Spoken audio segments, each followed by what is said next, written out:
slacker tides or slack tide, the trout have not been there as much. So that's been the key this week, is to find moving water.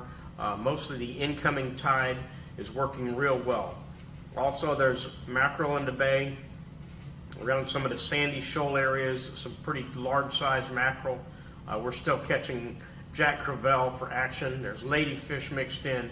Once again, bonnethead sharks this week. Also catching a few black tips. So that's been really good. There's just been a lot of different types of action. The snook bite has not been as good as it was last week, but we're catching quite a few, catching up closer to residential docks, areas with rocks and structure. Just not as many as last week. It slowed down a little bit. Last week was really good on the snook bite. There's been a few redfish around, depending on the areas you're looking for. It's been better on the higher tide around oyster beds, and up in the higher tides they'll be poked up into, tucked right under the mangroves in a lot of areas where you would see snook. The redfish are in the same area on a higher tide, drawn tight to the mangroves. So pretty much there's all types of action. The key is to get out there, catch some fish, have fun on the water. I'll see you next week. Thanks for tuning in.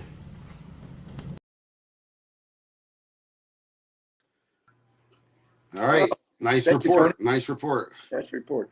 And I've got, we're using Donald's phone here because I'm using my phone to do this, but we had Ken Burke on there, Alejandro's on there, and, we want to thank everybody. And I don't know if Ken's been out or not. Ken, what have you been up to? Anything going on in the Bay for your area? Now, I know that the trout action has been better on the north end of the Bay than the south, from what I understand, unless you go way down towards the Skyway. Then I understand it's not too bad down there. Yeah. I lost you. Oh, he's back, but no sound. The trout action's definitely been. The trout action's definitely been better. And I'm finding them in anywhere from the 4 foot water, like Tony was talking about, but I'm also finding better ones in a little bit deeper, like 6 to 7 feet. And basically throwing little PNVs. I'm hooked on that opening night right now. I'm kind of stuck on that opening night with what they're calling a lime truce tail. But if you look at it, it kind of looks like a chartreuse color. But that lime truce tail opening night, I have been catching everything on that. It's been really good. Good action. It's more of a tube style jerk bait on a 1/4 ounce jig head. And we got Sergio's trying to get back on there. It's tough because they're in Louisiana, and oh yeah, I can hear you. There you go.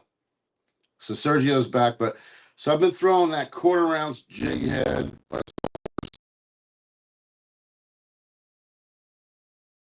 The Procure inshore scent on it, and because we've kind of switched up, we've gotten away from the shrimp a little bit right now, and live bait's taking over. So I'm using that inshore scent, and the little PNVs come scented already in the plastic, so that's been a good bait all the way around for me. I do like the green and brown glass minnows, and depending on the bottom and the color that you're dealing with, that's the alternative. If I'm not getting bit on the opening night color, then I will switch. Usually I'll go from that to the brown glass minnow first, and I'll try that first.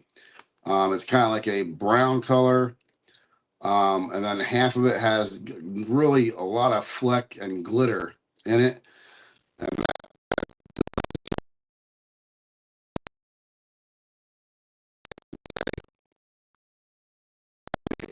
I don't know if I have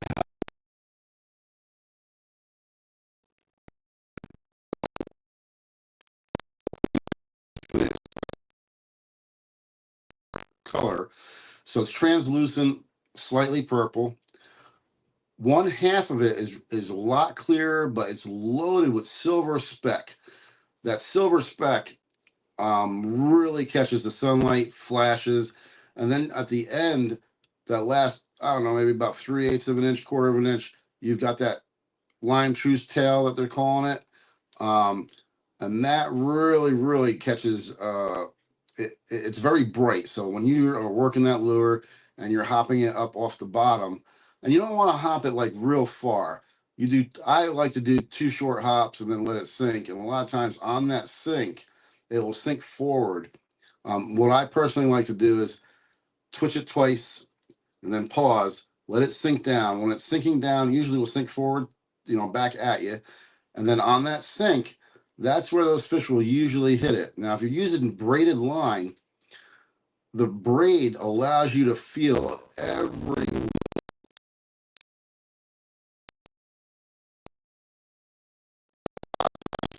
trout.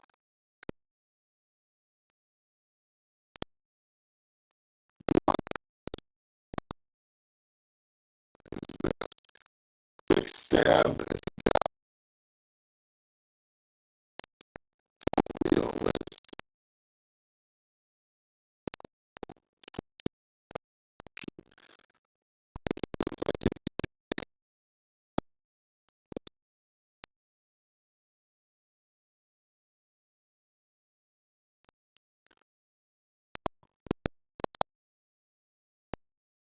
Hops. I mean, just little movement. It looks like an engine that's just down.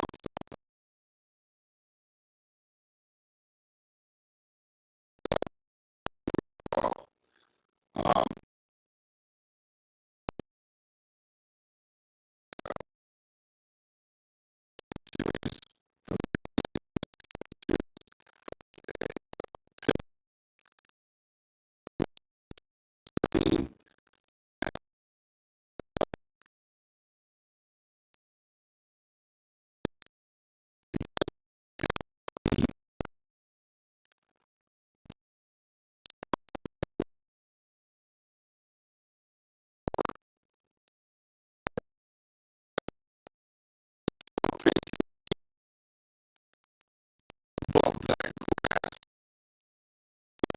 yeah, but usually you'll have grass, coral.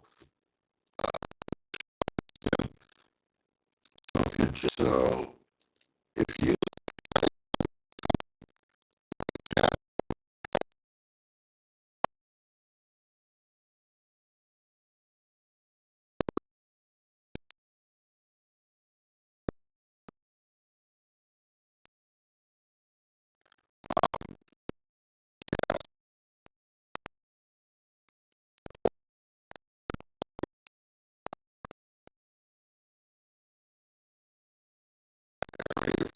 you might find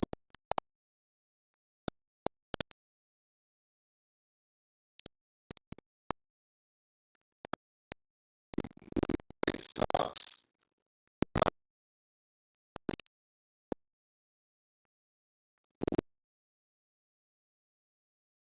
Current is fed.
All right. Do what? Now what? You were on? Uh, He says we're on again. No, we're not on. now we are. We Oh, are okay, now. now we're on. All right, You we see it? back. So that All was right. what we call a commercial break. It was the Okay. blackout break. Okay, it might be, yeah, remember that could be delayed. All right, so we're All back right. now. We Well, are back. Now that we're back, let's get another fishing report on a minute while we get all Yes. this kind of cleared up. Who we're gonna have? Hold on. Mike Haynes? Yeah, okay. All right, here we go. Hey guys, Captain Mike Haynes here, Fishbones Charters out of Crystal River, Florida. Redfish are just about everywhere, from underneath the mangroves to out on the flats, all over. Throwing pins, spoons, topwater, popping corks, you name it, you can pretty much throw it, and they're pretty much eating everything. Best way to locate them is just kind of get as high as you can on your boat and just kind of cruise around looking for the schools. Seem to be a lot of schools down south a little bit, out on the flats, around the mangroves, out on points. You just have to be in the right place, right time. But if you can locate them, it's a free for all, basically. Catching a lot of fish for an extended period of time. Once the tide gets up, they seem to be moving into the mangroves. So just kind of flip as far as you can up inside there, catching those redfish. Trout are still out. They're out, again, 6 to 10 foot of water, depending on whether they're hitting sand or grass beds. But they're kind of in that transition area. They're still kind of sitting out there. Catching quite a number of them. Have to go through a few small ones to get to your limit, but they are definitely out there. Again, popping corks, throwing shrimp on a jig head, live baiting with some pinfish just kind of drifting along outside there. Seem to be the ticket. Snook as well, everywhere. Can catch them, can't keep them. But they're all over the place on points and hanging around just about basically anytime you find some mullet, you're pretty much going to find some snook. And they're also up underneath the mangroves. One thing I wanted to talk about is the freshwater. We don't talk about that a whole lot. And right now, the bass has been phenomenal, especially on the Withlacoochee River. Catching a lot of bass on topwater, on frogs in the morning and in the afternoons. And large brim. One of the secrets to it is floating rapalas. Seem to be the trick. Smaller the better. Smallest you can throw seems to be the key. Fishing those along with some crawdad imitations, especially brown and bright orange, seems to be the key for the bass. But they are definitely hitting quite a bit, especially early morning, later in the evening, popping that frog across some laydowns or some lily pads if you can find them. But the Withlacoochee River seems to be the really hot spot. I do know on Lake Rousseau and Hernando Lake, those areas around here, fishing in the morning is pretty good, but then as the afternoon sun comes up, these fish are kind of going a little deeper. So you're just kind of having to kind of cruise around finding these schools of fish that are a little deeper waters. But have fun out there. We'll see you next week. Captain Mike Haynes, Fishbones Charters out of Crystal River, Florida. And thank you, Mike. And George, Jota, did we put Mike Haynes' video yet on YouTube? And Waypoint, is it on there yet or not yet? Yeah. It's already on there? Yeah, so if you go to YouTube or Waypoint or Carbon, you'll see the show that we did with Mike Haynes out of Crystal River. And it's a pretty good show. We ended the day with those big redfish on cut bait. We got Mike Haynes right there. Yeah. Hey, Mike. How you doing, guys? We got you live on the air with us, huh? You're doing right. good, man. But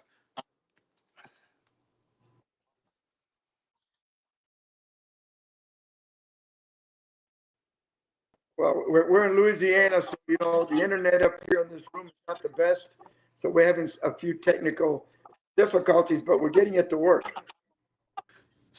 so right now we're talking to Mike Haynes. You guys, the viewers, can't see him, but we can at the moment. So don't think we're talking to ourselves. Yeah. So So tell us, Mike, I know we just ran your fishing report, but you were out today too?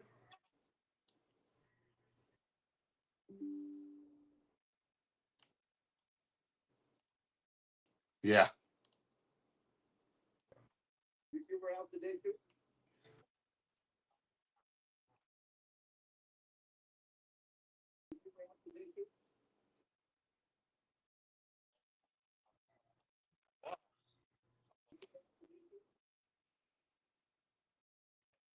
Okay, can you send us some to Tampa?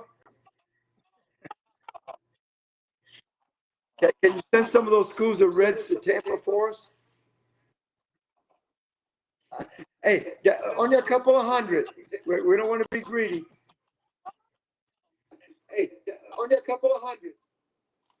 well, unfortunately, Sergio, on the internet, we can't even hear him talking. You can't? No, no. Oh, well.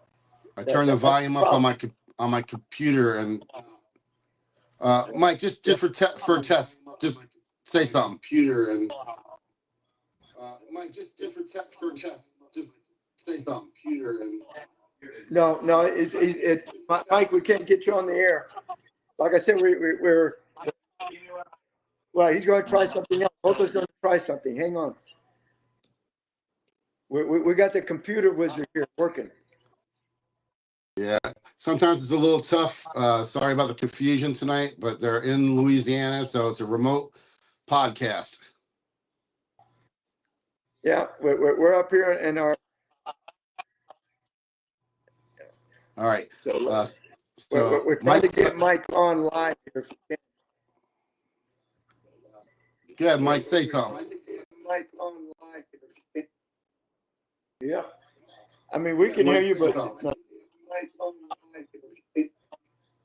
we can hear you and I can see you, but apparently it's not showing up on Facebook. Yeah, not on Facebook. Yeah. Not on Facebook, unfortunately. Hota's trying So- to see if we can fix the problem. Give him a minute, Mike. He's working on it. Yep, so let George and I talk a few minutes here. Wait a minute. You got it? Sure. Try it now. Can you hear me now? Okay, I see him now. Oh, now we can see you. Can you hear him too? Yes, All right. yes, we got both now. Now you can see who this ghost was we've been talking to for the last few minutes. Yes, we got both now. Now, Mike, how long you been fishing up there in the Crystal River area? I've been here full time for about 5 years, but There we go. when I lived in Tampa, St. Pete, I came up here as a kid quite often. So these waters are well known to me up here. What made you decide to move up there and leave us?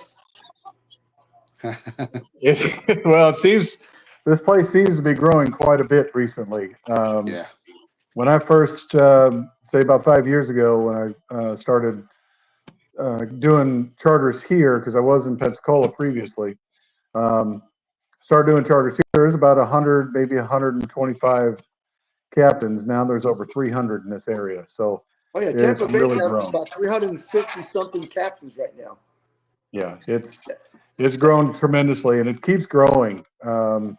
This place, I figured it would be maybe 15 years or so before we really started getting the crowds. But within this past year, the shopping centers, the housing, everything's just expanding exponentially, so to speak. But it's still good. I mean, it's still good for business. It's still the place that you can kind of get out and explore uncharted areas, especially freshwater or even saltwater. So it's a wonderful area. It just reminds me of growing up as a kid, the old Florida, and that's what I enjoy about it.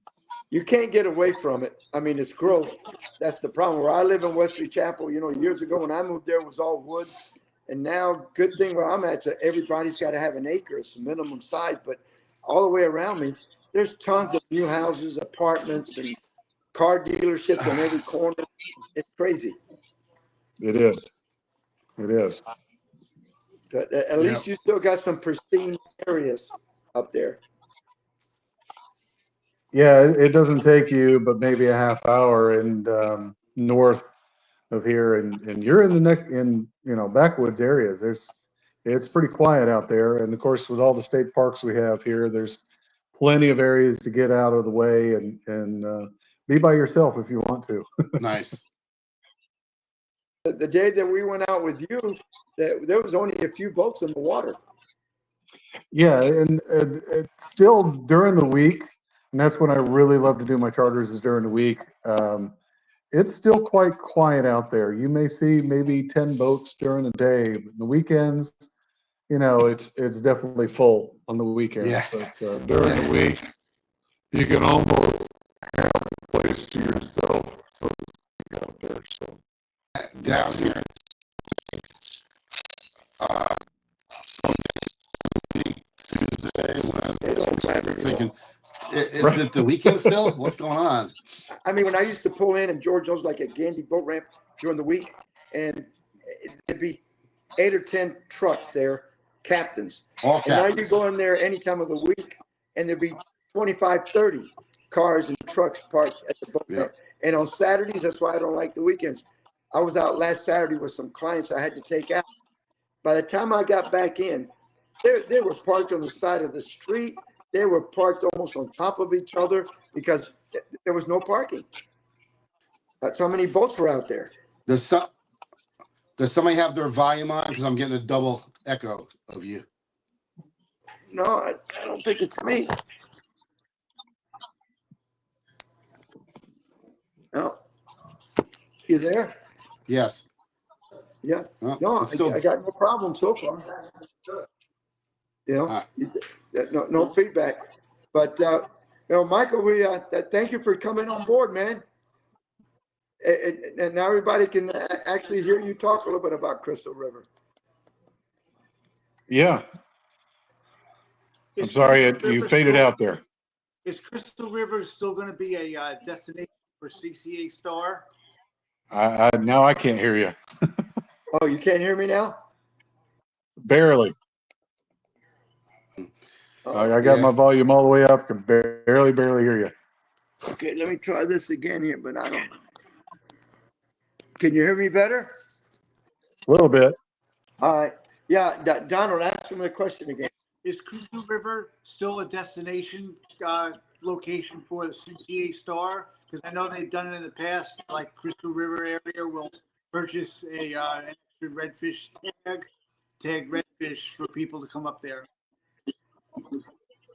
Yeah, I honestly I didn't hear a lot of that because it was a double echo and it was very low. Mike, can you hear me? Yes, I can hear you fine. Okay, so what they're asking you is, do you think the CCA is still going to come up that way to do their tournaments with the tagged redfish? Oh, definitely. They've released out of here just about every year since I've been here.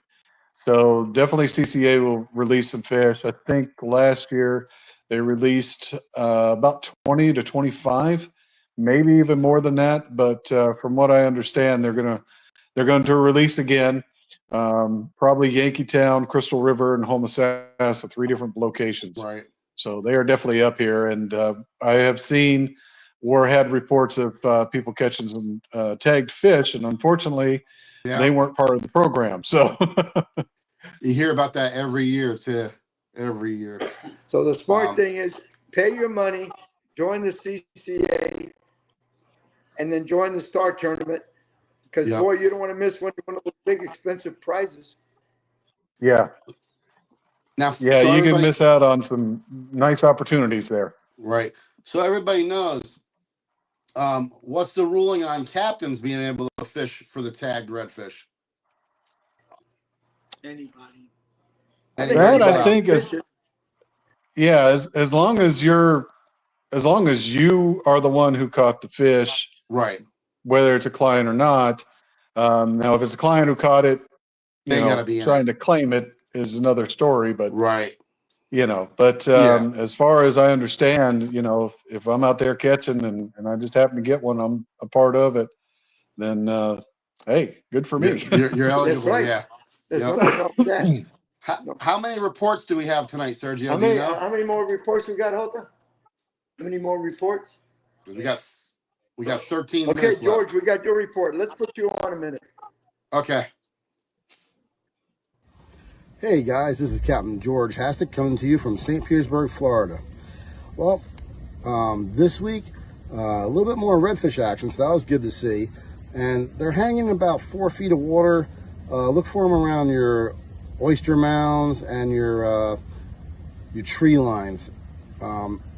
I've been getting them predominantly on whitebait, a few cut baits here and there, but mostly on whitebait.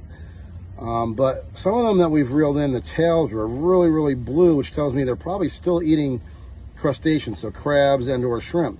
So if you don't like to catch, live bait, you could probably use some shrimp and still get some of those redfish. Now for the trout, I'm throwing the Saltwater Assassin Little P&V an opening night with what they call a lime truce tail, at least on the packaging, but it looks chartreuse to me, but on the packaging they're calling it lime truce. But here, I'll show you better. There you go. It's got two different sides to it. The one side's kind of got a clearish purple, and then the other side has a lot of silver glitter in it, and then of course with the tail.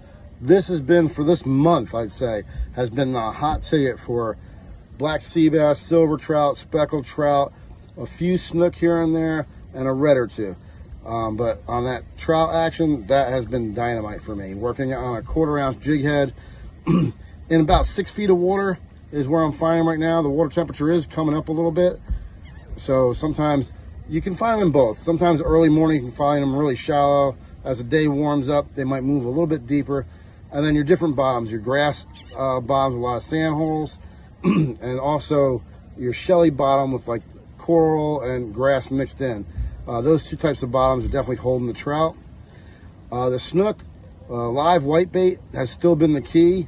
When it gets hotter, a lot of times the cut bait will kind of take over for them, but right now that live whitebait is definitely doing the trick. Around the mangroves, your bridge pylons, your docks, that's where I'm finding a lot of the snook action right now. So, just work different areas and moving water, definitely the key with the snook. And like I said last week, the redfish are the most lenient. If the tide is slack, a lot of times if you keep chumming, that will make the redfish still bite. The snook, you can get them to bite still, but not as much as when that tide is moving. All right, this has been Captain George Hastic. Have a good day. It's Sunday. Happy Mother's Day, everyone. Captain Bucky Goldman, Baggin' Fishing Charters, Tampa, Florida, FishingGuide.com. So, got out a few times this week, and it was pretty good. The first day was with Monica and Clint. We got into a bunch of little snook and some real nice redfish.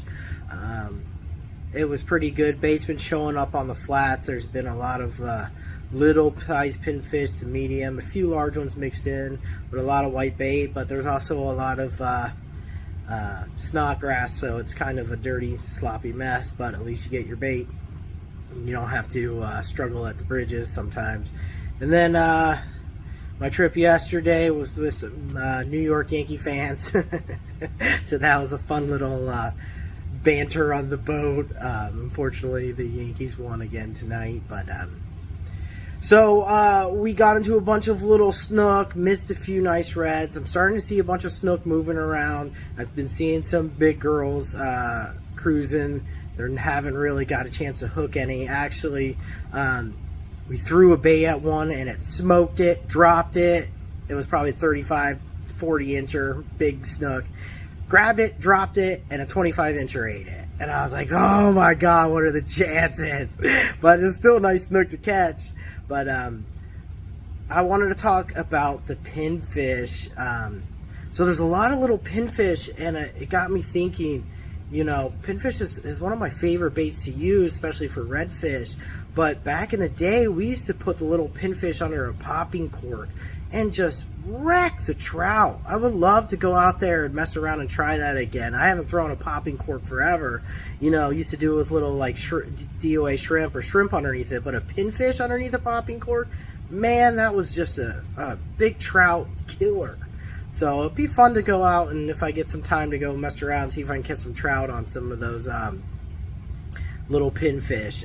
So anyways, got a few trips coming up this week, 3 or 4 actually, but the weather's going to be kind of windy, so we'll see if the guys on Tuesday want to go. They're much older, 85-year-old guys, and they're local, so I'll see what they want to do. But at least I'll be, with the south wind, I can be protected from, the Courtney Campbell Causeway and stuff like that. So anyways, Captain Bucky Goldman, get out there, get fit, go fishing, look around a lot. Fish are moving around quite a bit right now, and the tides are starting to come up. So, and I'm starting to see more mullet than I've seen in a long time up north, and I'm starting to see a little bit of grass growing, so hopefully we continue that trend and it turns around. But definitely the upper bay needs to be addressed as far as nitrogen load, and they really need to do something about that, open up the causeway some way. Been trying to put some pressure on some of these groups, but they just don't want to respond to me, and it's a little frustrating. So I'm looking ahead as opposed to what's right in front of us. So hopefully in the years to come we can get some action going to help the upper bay. It's the head of the bay. You cut the head off, the rest of the body dies. So I'm just going to keep pushing these groups and see if I can get them to come together and take some action into helping the bay out, because it's with all this increased population and storm water runoff. Yep. All right, George. Yeah, we had to get Brian because we just got the warning that it's dinner time. They're getting ready to close the dinner there. Oh, Yeah. there you go. Remember, it's yeah. So, Mike, thank you for coming on board. We appreciate it. Yep. Thank And you, George, guys. thank Appreciate you. Appreciate the invite. Yeah. Did want to just real quick, the 22nd through the 27th up there, Memorial Day weekend, I'm going to be in Fort DeSoto. That's usually where I camp out with a bunch of buddies and go fishing all the time. So if y'all want to come by for dinner one evening, Oh man, Ring the dinner And, bell. fish fry. we do a big potluck type dinner Saturday and Sunday evening. So we'll give you details and try to figure it out about that All right, time. thank you, Mike. All All right, right, Mike. thanks, guys. Take care. Have a good See you night. next week. And George, thank you very much. It was trying times, but we got it done, brother. Yeah. They were. And It was fighting us a little bit, but we got it. we got it. And I'll stay in touch, let you know what's going on this week, okay? All right. Good luck All right. tomorrow. God bless everybody. Have a good week. Hope to have a good night. All right.